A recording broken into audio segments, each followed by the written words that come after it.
é a introdução à propriedade dos gases. Hoje nós vamos apenas tratar da introdução, tá? Visto que nós estamos hoje na super terça, né? 2 aulas seguidas, então a gente não pode se alongar muito.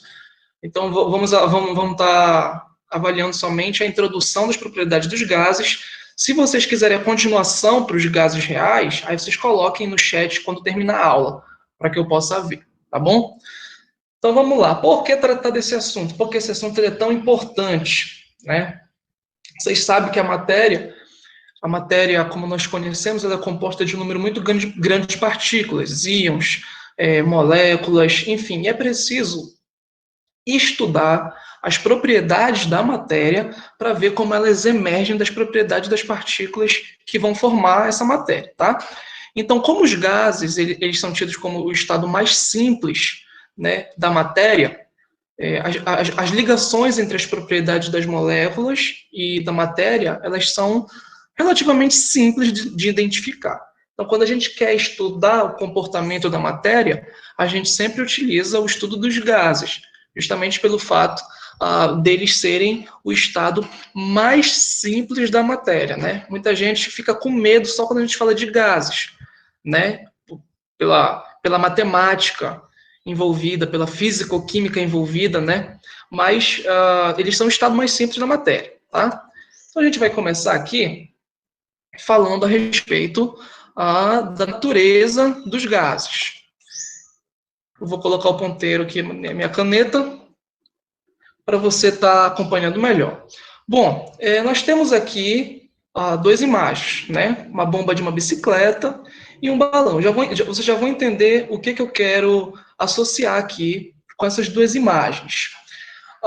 Um fato curioso é que os gases, eles têm propriedades semelhantes, principalmente se a pressão deles estiver baixa, né? Se tiver em pressões baixas, os gases eles possuem propriedades semelhantes. Então, por isso que nós sempre procuramos abaixar a pressão, né, para poder estar estudando o comportamento dos gases, perfeito? E aqui nós temos a primeira imagem, que é a imagem da bomba de bicicleta. Quando a gente utiliza a bomba de uma bicicleta, né, a gente pode ver que o ar ele é compressível.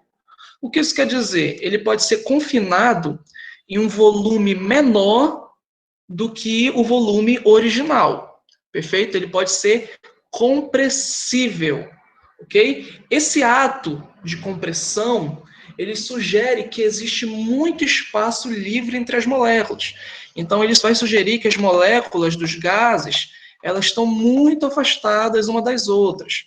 Lembra lá que você estudou na aula passada que eu falei sobre equilíbrios físicos, que eu falei que as moléculas do sólido elas são muito presas, fortemente presas umas às outras, as moléculas do líquido são um pouquinho mais espaçadas, e agora você está vendo que a dos gases ela é muito mais espaçada do que as outras, né? Então existe um espaço muito grande entre as moléculas do gás, perfeito? Esse é o ato da compressão. E nós vemos aqui agora no balão, você quando vai encher o seu balão lá na festa de aniversário, você vê que se a gente deixar escapar o ar de um balão inflado, o gás ele vai se expandir rápido, né, para preencher esse espaço disponível. Então, a gente vai dizer que ocorre uma expansão. Essa observação, né, da expansão do balão, ela vai sugerir para a gente que as moléculas elas vão se mover muito rapidamente, ok? E elas vão responder prontamente a essa mudança de volume, em que elas vão poder ocupar. Então, o gás ele se adapta, o volume do gás ele se adapta com o recipiente que ele tiver, né? E como a pressão do balão ela vai ser a mesma em todas as direções, a gente pode inferir que o movimento das moléculas ele é caótico. Então, está aqui embaixo para você, vou grifar, ele é um movimento caótico, perfeito? Esse movimento caótico, quando a gente diz movimento caótico, significa que ele não tem uma direção que se favoreça. Não vai para a direita, não vai para a esquerda, é realmente caótico, né? Então, essa é uma natureza primária dos gases. O fato deles serem facilmente compreensíveis, né, que vai sugerir que eles têm um espaço muito grande entre as moléculas, e o fato deles preencher o espaço disponível a partir da expansão vai sugerir que as moléculas elas estão em movimento caótico, perfeito? Sem que qualquer direção seja favorecida. Agora a gente vai entrar aqui na pressão, perfeito? Ora, o que é um gás se não for sob efeito da pressão estudada, perfeito?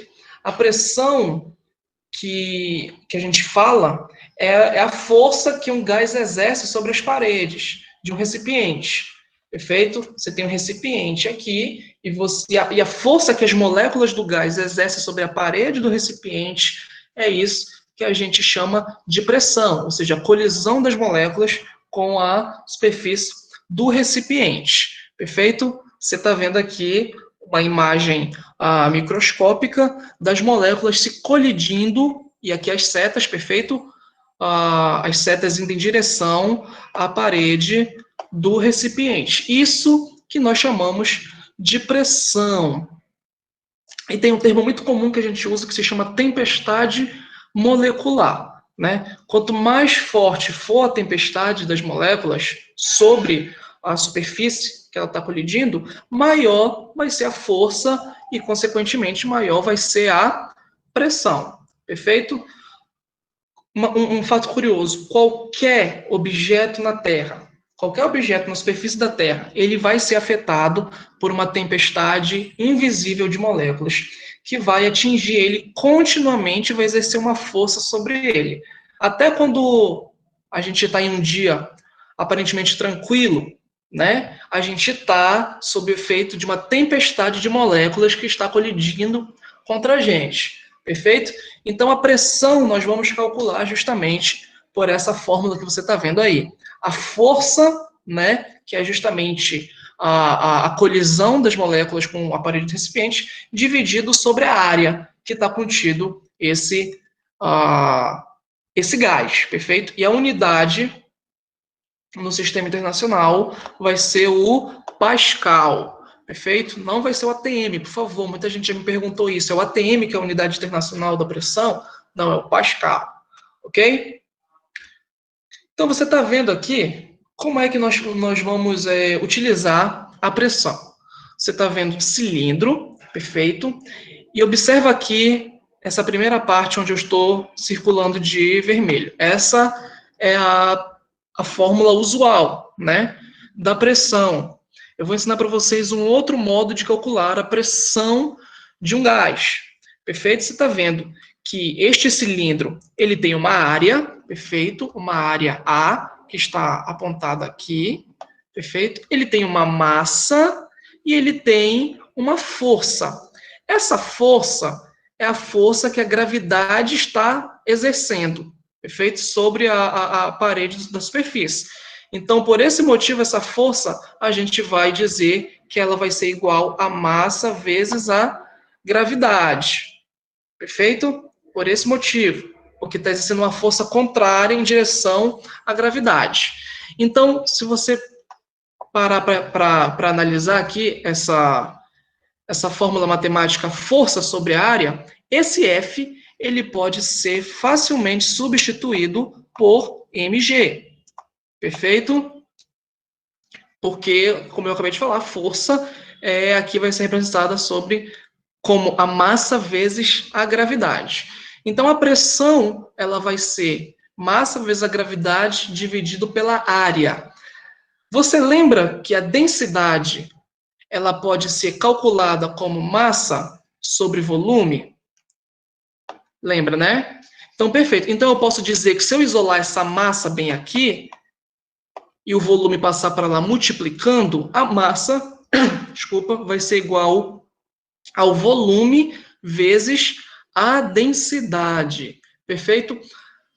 Samuel, então por que ficou aqui densidade vezes a área, vezes a altura, vezes a gravidade? Esse H aqui que representa a altura multiplicado pela área, nada mais é do que o volume. Você está lembrado lá das suas aulas de geometria espacial no ensino médio, em que nós calculamos que a área da base, a área de um cilindro, ou, desculpa, o volume de um cilindro é a área da base vezes a altura, perfeito? Então é isso que ele está fazendo aí, ele está substituindo o V, né, por altura vezes a área. Claro, ficou esta equação aqui que você está vendo. O que nós podemos fazer? Cortar A com A, perfeito? E isso dá um resultado final de que a pressão ela vai ser igual a densidade vezes a altura vezes a gravidade, perfeito? Então esse é um outro jeito de calcular a pressão, caso você fique na dúvida.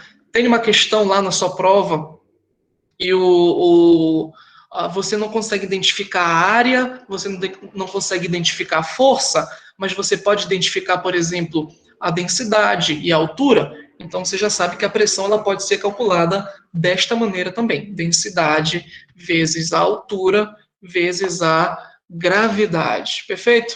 Vamos fazer um exemplo aqui retirado do livro do Peter Atkins. Suponhamos que a altura da coluna de mercúrio em um barômetro, que é um aparelho utilizado para medir a pressão, é 760 milímetros em 15 graus Celsius. Qual é a pressão atmosférica em pascals? Sendo que em 15 graus, a densidade do mercúrio é esta que ele vai lhe dar, 13,595 kg por metro cúbico, e a aceleração da gravidade na superfície da Terra é cerca de 9,0665 metros por segundo ao quadrado. Não se preocupe em memorizar esses valores, tá? Esses valores são dados tabelados, que eles vão dar para você. Então não fique preocupado se você não souber. Como é que nós vamos resolver essa questão? Ele quer saber qual é a pressão atmosférica. Então nós sabemos agora que a pressão ela é a densidade vezes a altura vezes a gravidade, perfeito? Então vamos só substituir os valores. A pressão é a densidade que ele dá para você, 13,595 kg por metro cúbico, e aqui que entra a questão. Você está vendo que a densidade está trabalhando com metro, ok? Então, a altura ela não pode ser dada em milímetros, como ele deu aqui. Você vai ter que converter 760 milímetros, que vai dar 0,760 metros. Perfeito? Vezes a altura, né? E vezes a gravidade, que ele deu, 9,80665. Bem aqui, no comando da questão, tem um 8 na frente do zero, tá? Ocorreu um erro de digitação e não coloquei o 8, mas tem um 8, tá? Então, você viu que, basicamente, a única coisa que você teve que fazer aqui foi a transformação da unidade, perfeito? Fazendo o cálculo aí na sua calculadora, vai dar que o resultado é 1,01 vezes 10 a quinta Pascal, perfeito?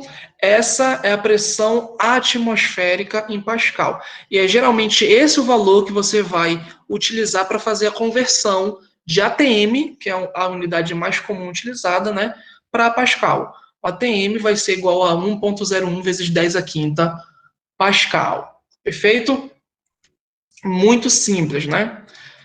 E aí nós vamos entrar na lei dos gases, ou seja, leis que foram estudadas em algumas constantes específicas para a gente poder entender mais ou menos como é que funcionaria esse esquema, como é que funcionaria a propriedade, né, da matéria. Então, nós vamos utilizar três cientistas aqui, né? O primeiro é esse que está escrito aqui, o Boyle, perfeito? O Boyle, ele utilizou um tubo longo de vidro, que você está vendo nesta primeira imagem aqui, um tubo longo de vidro em forma de um J, perfeito? Você está vendo aí, o lado menor dele está lacrado, e nesse lado ele verteu mercúrio e prendeu o ar nesse lado menor, perfeito? O que foi que ele fez? Ele começou a adicionar o mercúrio, perfeito? Quando ele começou a adicionar o mercúrio, ele viu que quanto mais ele adicionava, mais o gás ele era comprimido. Ou seja, o que é comprimido? Diminuiu o volume, perfeito? Então, o que é que ele concluiu? Ele concluiu que o volume de uma quantidade fixa de gás, perfeito? Ou seja, o número de mols de gás não mudou, tá? Se a gente utilizar o volume numa quantidade fixa de gás, ele vai diminuir quando a pressão aumentar. Ou seja, ele é inversamente proporcional. O volume é inversamente proporcional à pressão. Então entra nesta fórmula que você está vendo aqui. O volume ele é inversamente proporcional à pressão, sendo que se eu pegar essa pressão e passar multiplicando com o volume, eu vou ter uma constante. Perfeito? Olha essa imagem, olha esse gráfico aqui. Esse gráfico ele é um gráfico de pressão por volume e ele mostra quando a pressão é alta, o volume é pequeno.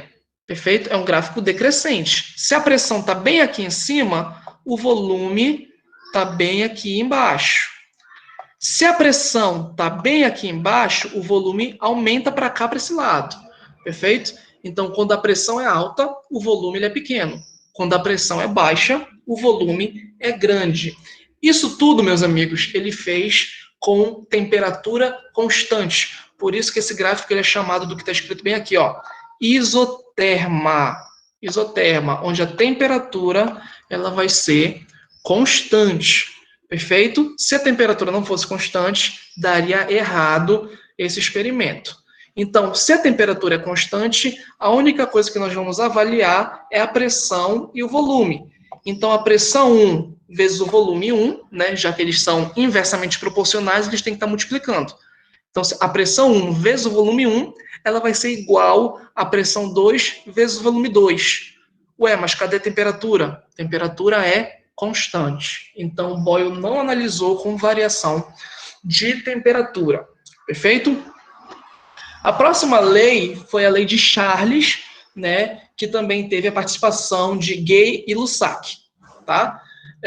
O que é que ele diz, lei de Charles? Ele diz que o volume de uma quantidade fixa de gás, ou seja, número de mols constante, número de mols fixo, né, esse volume, sob uma pressão constante, ele vai variar linearmente com a temperatura. Então, você está vendo aqui esse gráfico, onde uma baixa temperatura tem um baixo volume. O volume é pequeno. À medida que nós aumentamos a temperatura, nós vamos aumentar também esse volume. O que isso quer dizer? Que o volume e a temperatura, eles são diretamente proporcionais, ou seja, vai ser igual a uma constante, tá? O volume e a temperatura vão ser diretamente proporcionais. Aumentou a temperatura, aumentou o volume.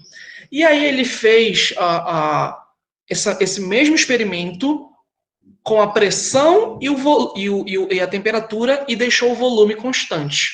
Quando ele manteve, como está escrito aqui, quando ele manteve constante o número de mols e o volume, ele descobriu que a pressão ela também é diretamente proporcional à temperatura. Então, quanto maior a pressão, maior também vai ser a temperatura se o meu volume for constante. Então, nós temos que essa divisão aqui, pressão sobre temperatura, também vai ser uma constante, perfeito? E é por esse motivo que nós vamos ter a primeira remessa da lei dos gases combinados, que é, se a pressão ela é diretamente proporcional à temperatura, e o volume também é, só que o volume é inversamente proporcional à pressão, então eu vou ter mais ou menos isso aqui, ó. P vezes V sobre T, perfeito? Que vai mostrar a proporcionalidade entre um e outro, perfeito?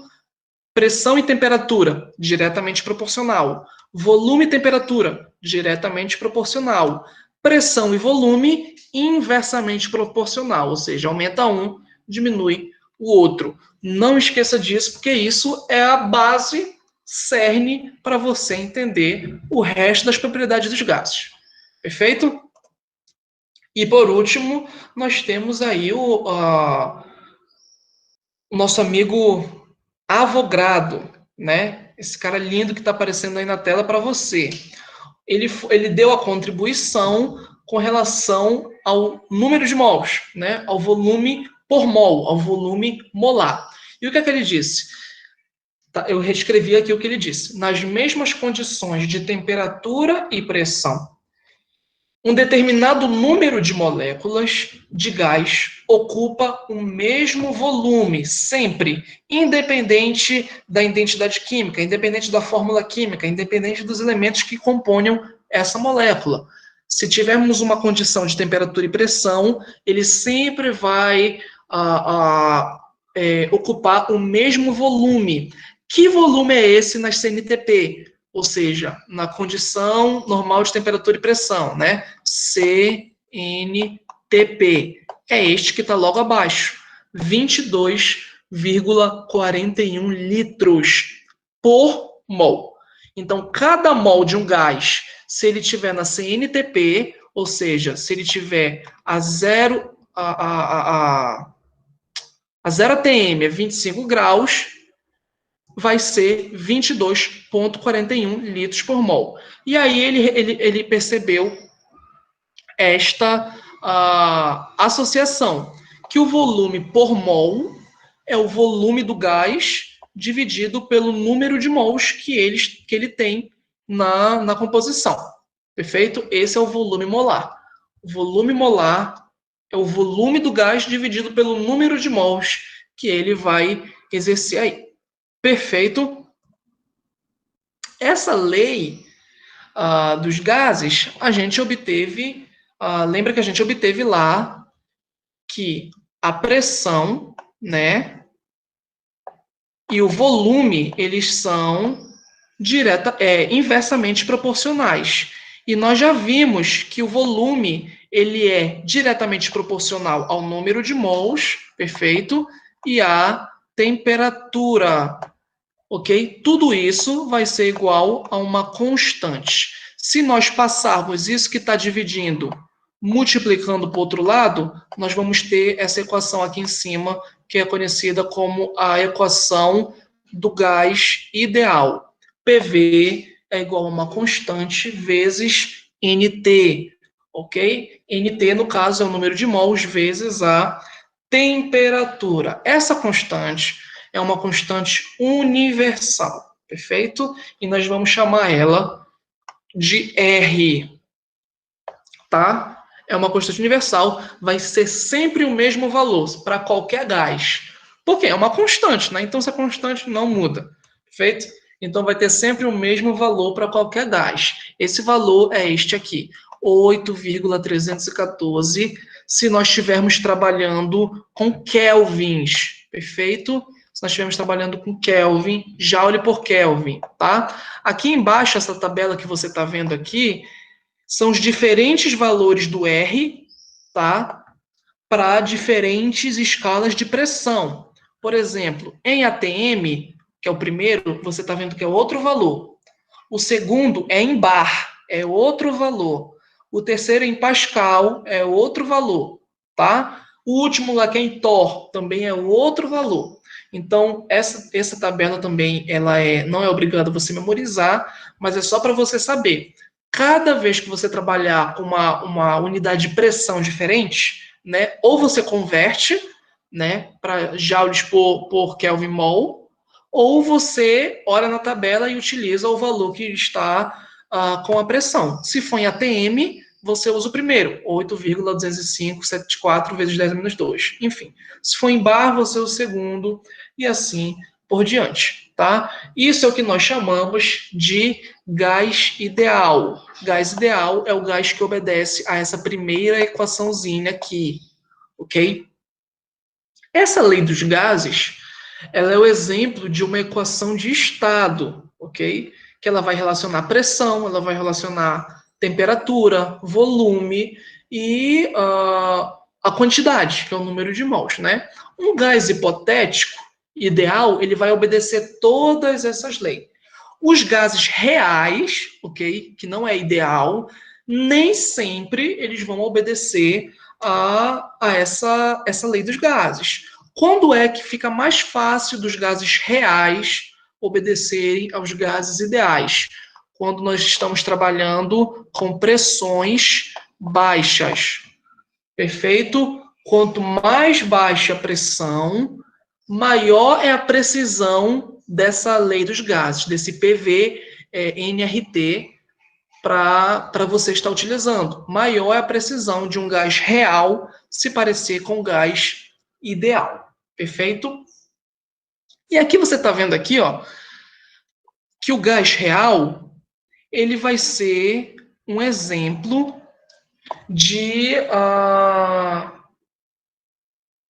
uma lei limite. É um exemplo de uma lei limite.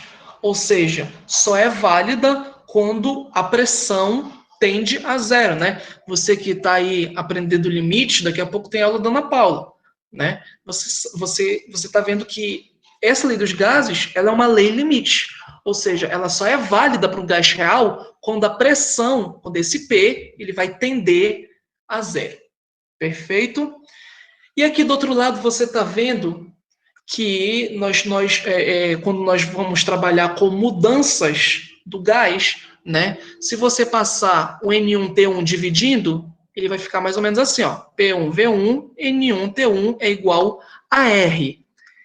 E P2V2, N2T2 também é igual a R. Ora, esse R não é uma constante? Não é o mesmo para P1V1, N1T1, como para P2V2, N2T2? Então, dado isso, a gente pode concluir que P1V1 sobre N1T1 é igual a P2V2 sobre N2T2. Anote isso no seu caderno, ok? Onde P é a pressão, V é o volume, N é o número de mols e T é a temperatura nos seus estados. Ok? Não esqueça, essa é a premissa básica de uma propriedade de gás. Então você tem que saber isso aqui já de cor e salteado, e é por isso que você está assistindo essa aula hoje. Você vai sair com isso aí de cabeça já.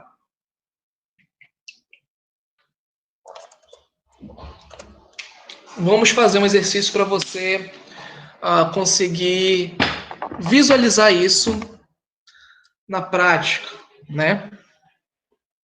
Em um tubo de raios catódicos, o que é isso? Não sei se você se lembra, se tem na sua casa um TV com aquele tubo para trás, né? Isso é um exemplo de um tubo de raio catódico. O feixe de elétrons é dirigido diretamente a uma tela que emite luz ao ser atingido, ok? Isso aí vai ser mais conhecido como efeito fotoelétrico, que é mais explicado na parte da quântica inicial lá para você, tá? Você alguma vez desejou saber qual é a pressão dentro do tubo? Se você não desejou, já desejou, então você vai saber hoje. Estime a pressão em atmosferas, olha o que está escrito aqui, em atmosferas, em ATM, levando em conta que o volume do tubo é 5 litros, sua temperatura é 23 graus e que ele contém 0,10 microgramas de gás nitrogênio. Olha lá, se é ATM, a nossa constante R, ela vai ter que ser usada aqui, ó. O primeiro lá, viu? 8,205, porque você pode ver que lá nas unidades dela, ela está trabalhando com ATM, você já não vai usar 8,314, tá? Então vamos lá. A primeira coisa que nós vamos saber é qual é o número de mols desse gás. E o número de mols você já aprendeu, né? Que ele é a massa dividido sobre a massa molecular, tá? Qual é a massa que ele dá? 0,10 microgramas de gás nitrogênio, ok? Esse microgramas, a gente não vai trabalhar com microgramas, né? A gente vai trabalhar com o quê? Com gramas. Então, 0,10 microgramas equivale a 1,10 a menos 7 gramas. Ok? 1 vezes 10 a menos 7 gramas. Ok? Essa é a massa que nós estamos trabalhando. Dividido pela massa molecular do gás de nitrogênio, que é esta aqui. Você também não é obrigado a saber, basta você consultar a tabela periódica. Fazendo essa divisão, nós temos que o número de mols vai ser 3,57 vezes 10 a menos 9. Perfeito, mas é isso que ele quer? Não, ele quer saber qual é a pressão, tá? Então, outra coisa que a gente tem que fazer sempre antes de começar é mudar a temperatura. A temperatura na escala internacional, ela não é medida em graus, ela é medida em kelvins. Então, toda vez que você tiver uma temperatura em graus, para transformar para Kelvin, basta você somar com esse valor aqui, ó, 273,15. Você pode anotar no seu caderno isso aí. 273,15. Se você somar a temperatura em graus com este valor, vai dar a temperatura em kelvins. Então, a temperatura que ele deu é 23, né? Mais 273,15 vai dar 296 kelvins. Perfeito. Vamos achar agora a pressão. A fórmula que você já deve conhecer de cobre salteado, PV/nRT. Você quer achar a pressão, então você vai isolar ela. Esse V que está multiplicando aqui, ele vai passar para cá, dividindo. Então, a pressão é igual a nRT dividido para V. Substituindo pelos valores, nós temos que a pressão é N, né, que é o número de mols que a gente achou, o R, que é 8,16 vezes 10 a menos 2, se a gente for trabalhar em ATM, e a temperatura, que é 296, dividido pelo volume, que é 5. Fazendo isso na sua calculadora, dá o resultado de 1,7 vezes 10 a menos 8 ATM. Perfeito? Muito simples, né? Basta você achar o número de mols, achando o número de mols, converte a temperatura e joga na fórmula PV/nRT. Ok? Vamos aqui para a segunda questão. Imagine que, ao se empurrar o pistão de uma bomba de bicicleta, o volume dentro da bomba diminui de 100 centímetros cúbicos para 20 centímetros cúbicos antes de o ar comprimido fluir para o pneu. Suponha que a compressão é, presta bem atenção, isotérmica. Se ela é isotérmica, significa que a temperatura é constante. Perfeito? Calcule a pressão do ar comprimido na bomba se a pressão inicial é 1 atm. Essa questão, você pode ver que há uma mudança de pressão, né? Se há uma mudança de pressão, então você não vai utilizar PV/nRT. Você vai utilizar essa fórmula bem aqui, ó. Deixa eu mostrar aqui para vocês.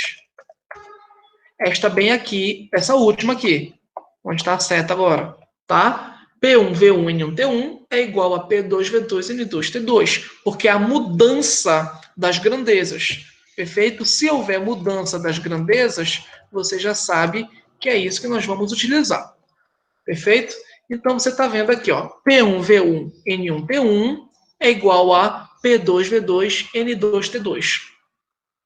O que é que eu quero saber? Não é a pressão final? Não é o P2? Então, vou ter que isolar ele. Isso aqui que está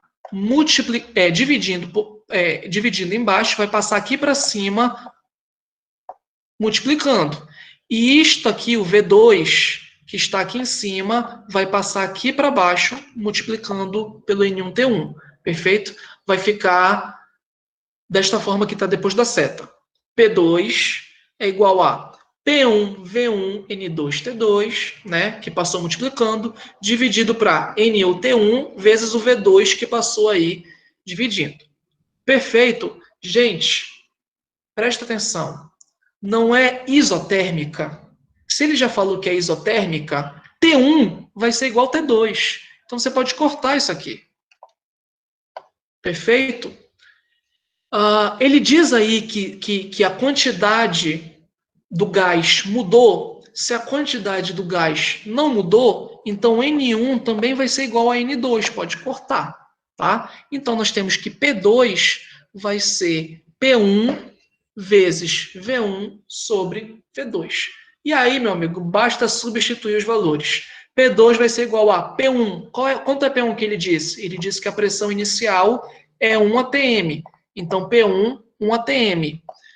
Qual é o volume 1? O volume 1, ele diz que diminuiu de 100 para 20. Então, o volume 1 é 100 e o volume 2 é 20. Então, você coloca 100 sobre 20. Fazendo o cálculo, 5 atm. Perfeito? Muito simples. Qual é a dica? Qual é o macete que eu dou para você? Se ele quiser saber da pressão, do volume, da temperatura, sem houver alteração das grandezas, você utiliza a fórmula do gás ideal, PV-nRT. Se ele está dizendo que muda as grandezas, se ele está dizendo que a pressão muda de tanto para tanto, que o volume, como ele diz, caiu de 100 para 20, então você utiliza esta equação combinada. P1V1 sobre N1T1 igual a P2V2 sobre N2T2. Perfeito? Não tem erro. Vamos lá. Em uma experiência para investigar as propriedades do gás refrigerante usado em um sistema de ar-condicionado, determinou-se que 500 ml de uma amostra em 28 graus exercem 92 kPa de pressão. Esse K aqui na frente, ele representa 1000. Né? Então, seria 92.000 pascal de pressão. Aí, para não colocar 3 zeros, a gente coloca o K. Tá? Que pressão exercerá a amostra quando for comprimida até 300 ml e resfriada até menos 5 graus? Então, essa questão, você vai utilizar o PVNRT ou a lei dos gases combinada? A lei dos gases combinada, porque você está vendo que as grandezas vão mudar. Passa de 500 ml, olha aqui, passa de 500 ml para 300 ml, né? Passa de 28 graus para menos 5 graus. Então, vai mudar as grandezas, perfeito? Ele quer saber qual vai ser o P2, a pressão final, tá? Então, primeira coisa que a gente vai fazer é converter as temperaturas, ok? Lembra, somente pegar a temperatura em grau e somar com 273,15. Então, a temperatura 1, que é 28, passa a ser 301,2 kelvins. A temperatura que era menos 5 passa a ser 268,2 kelvins, perfeito? Transformar a temperatura de graus Celsius para kelvins, basta somar com 273,15, tá? Achadas as temperaturas, vamos fazer a lei dos gases combinadas. P1V1N1T1 é igual a P2V2N2T2. Então, a mesma coisa, o que está embaixo passa aqui para cima e o que está aqui em cima passa lá para baixo. No caso, só o V2, né? Porque o P2 eu quero isolar para achar.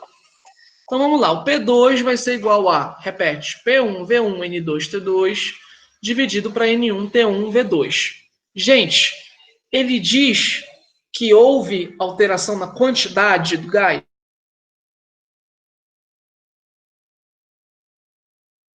N1 vai ser igual a N2. Perfeito? E aí, a gente pode cortar naturalmente, tá? Se a minha internet falhar um pouco, é porque começou a chover muito forte aqui. Então, se a minha internet falhar, você já sabe que é mais ou menos por causa disso, tá? Então, achando aqui, você vê que basta substituir agora os valores, né? Então, P2 é igual a P1, 92 kPa, V1, que é 500 ml, vezes T2, que é 268,2, que a gente já achou aqui. Dividido para T1, que é 301,2 kelvins, vezes o V2, que é 300 ml. A partir daí, pai, morreu a química, começou agora a sua calculadora. Então, P2 vai ser igual a 137 kPa, tá? Já vamos encerrar devido à próxima aula, mas antes da gente encerrar, vamos fazer mais uma questão aqui, tá? Um composto orgânico volátil, graniol, um componente do óleo de rosas, é usado em perfumaria.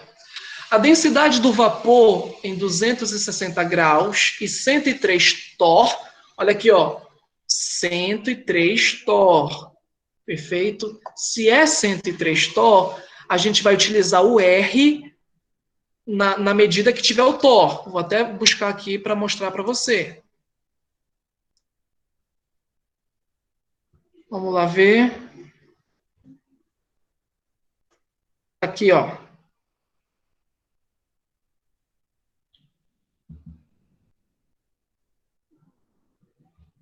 Aqui, ó. Thor, ele vai ser 62 ponto, é o último aqui da tabela, tá? Olha aqui como ele está em Thor. Então vai ser 62,364 o valor do R que a gente vai utilizar. Perfeito? Então vamos lá. Vamos dar continuidade aqui.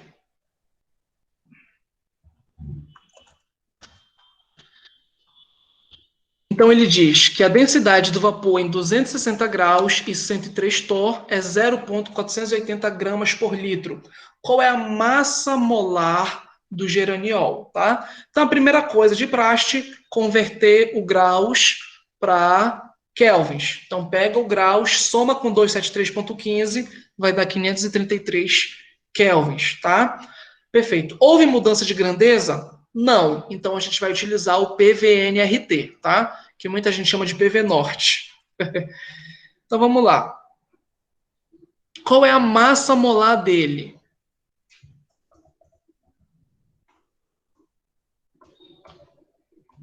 Só um minuto. Desculpa, gente. Eu vou primeiro falar sobre a densidade para depois voltar para essa questão, tá?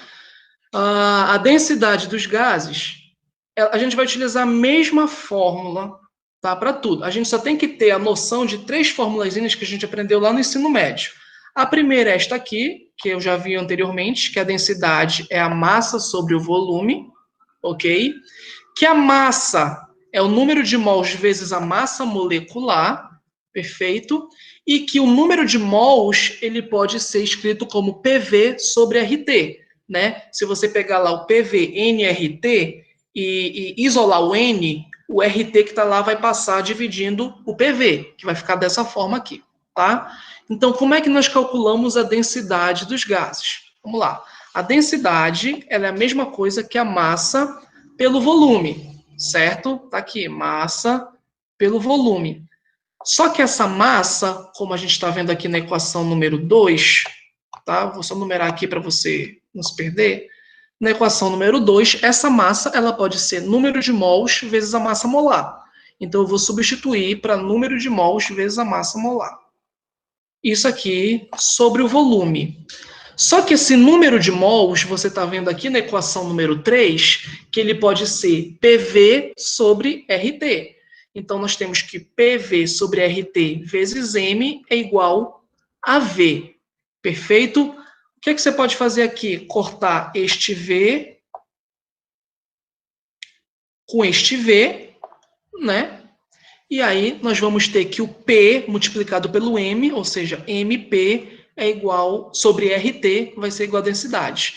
Então, desta forma aqui, nós calculamos a densidade do gás, onde esse Mzão significa massa molar, P, pressão, o R é a constante universal dos gases e o T, a temperatura. A gente pode ver nessa fórmula que em pressão e temperatura fixa, quanto maior for a massa molar, maior é a densidade, ok? Você está vendo aqui que a densidade ela é diretamente proporcional à massa molar. Vamos ver, quando a temperatura é constante, a densidade vai aumentar com a pressão. Então, nós temos a pressão também sendo diretamente proporcional à densidade, tá? O aquecimento de um gás, ou seja, quando a temperatura eleva sob uma pressão constante, vai aumentar o volume e, portanto, vai reduzir a densidade. Então, quanto maior a temperatura, menor a densidade, porque são inversamente proporcionais. Aí entra a pergunta lá para você. Por que os balões de ar quente flutuam no ar? Né? Justamente por causa disso. O ar é quente. Então vai aquecer, a temperatura vai aumentar. Se vai aumentar a temperatura, diminui a densidade. Por esse motivo que os balões de ar quente eles vão flutuar no ar, perfeito? Aí agora sim nós vamos voltar para a questão lá, tá? Então vamos ler de novo. O composto orgânico volátil, graniol, é um componente do óleo de rosas usado em perfumaria. A densidade do vapor em 260 graus é 103 torr. E a densidade é 0,480 gramas por litro. Qual é a massa molar do geraniol, tá? Então, como eu falei, a primeira coisa é converter a temperatura em kelvins e a segunda é achar a massa molar a partir da fórmula da densidade. Então, a densidade, como a gente já viu, é MP sobre RT, onde esse M é a massa molar. Se eu quiser isolar o M para me achar ele, esse RT que está dividindo vai passar multiplicando o D, e o P que está multiplicando vai passar dividindo o D. Perfeito? Então vai ficar M igual a DRT sobre P. A partir daí, só substituição de valores e a sua calculadora. Massa molar igual a 0,480, que é a densidade que ele deu, né? Bem aqui, vezes o R, que em torr, lembra lá que em torr vai ser 62,364, vezes a temperatura em kelvins, que é 533, dividido pela pressão, que é 103. A partir daí, se você fizer na sua calculadora certinho, você vai achar a massa molar de 155 gramas por mol. Então, você pode ver que nós podemos achar a massa molar de um gás sabendo a sua densidade. Perfeito? Se a gente não souber qual é a massa molar dele, só de saber a densidade, a gente já acha a massa molar. E vice-versa. Se a gente souber a massa molar dele, a gente pode achar a densidade. Então, a gente pegou hoje uma introdução da propriedade do gás. Tá? Então, a gente viu que o gás ele é compressível, né? Devido a ter um grande espaçamento, né, entre as suas moléculas, e ele também se expande, e que isso resulta em um movimento caótico das moléculas. A gente viu também que a pressão e o volume são inversamente proporcionais, enquanto que tanto a pressão quanto o volume com relação à temperatura são diretamente proporcionais, tá? E a gente descobriu duas equações de estado, uma sendo limite, ok? Que são a base cérnica da lei dos gases, que é o PV-nRT e a lei dos gases combinadas. P1V1N1T1 igual a P2V2N2T2. Perfeito? E acabamos também por ver a questão da densidade dos gases. Gente, nós vamos encerrar agora, porque nós temos uma aula de limite, tá? Mas essa aqui é uma introdução à propriedade dos gases. Se você quiser que eu dê continuidade para a gente falar dos gases reais dessa vez, né? Não do ideal, né? Aí você pode escrever no chat, faz uma parte 2, faz faz a continuação dos gases, né? E aí, por hoje a aula fica sendo esta,